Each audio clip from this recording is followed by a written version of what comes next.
So something that I'm thinking about very deeply is how our consciousness is under occupation. Because the same people quoting Mandela, MLK, Fred Hampton, Kwame Ture, Malcolm X, Assata, Baldwin, Tony Moore, the same people quoting those people are now upset that I did not vote for Kamala. And so I'm reminded that your consciousness is under occupation. Many of you are still worshiping the papal bulls of the 16th century. If you don't know what those are, look them up, papal bull, 16th century. Many of you are still worshiping Descartes, who is a man who said, oh, I think, therefore I am, thus divorcing the body. So your consciousness is under occupation by the Catholic Church, by Christianity, the Christianity of empire. So if you don't know what that means, look up Christian secularism. So many of you may not worship a Christian God or the Abrahamic God, but your thoughts, your ideas, your motives. Foucault talks about this in his work. Fanon talks about this in his work. Hortense Spillers.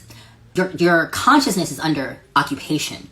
You're under a spell. You're under a possession. And so that's why you're upset when a person doesn't vote for Kamala Harris, despite you knowing that she still wanted to support Israel.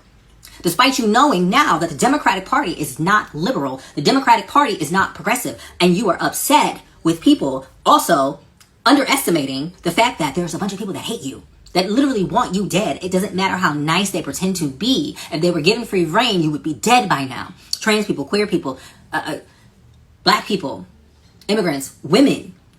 And so people are upset. And so I'm reminded that there's a split in the psyche. That is why Jasmine Crockett will run and take AIPAC money. That is why the man who unseated Cori Bush will run and take AIPAC money. Because your consciousness is under possession. Your consciousness is under occupation.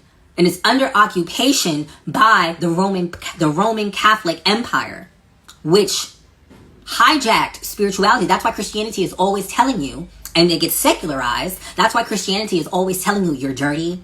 You're born in sin. Oh, the fall.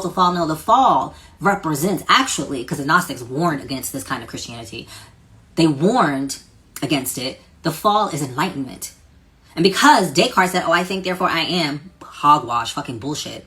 Now everybody thinks, oh, consciousness and rationality is all up here. But they forget about this. They forget about the soma, the flesh. Your consciousness is under occupation. And that's why you'll turn around and denigrate me for saying I'm not going to participate in the architecture of empire, of the architecture that does what? It needs extraction. It needs blood sacrifice. So for you to be okay with the genocide of a whole group of people, your consciousness is under occupation. You can read more in my Substack, Malu Kanoa.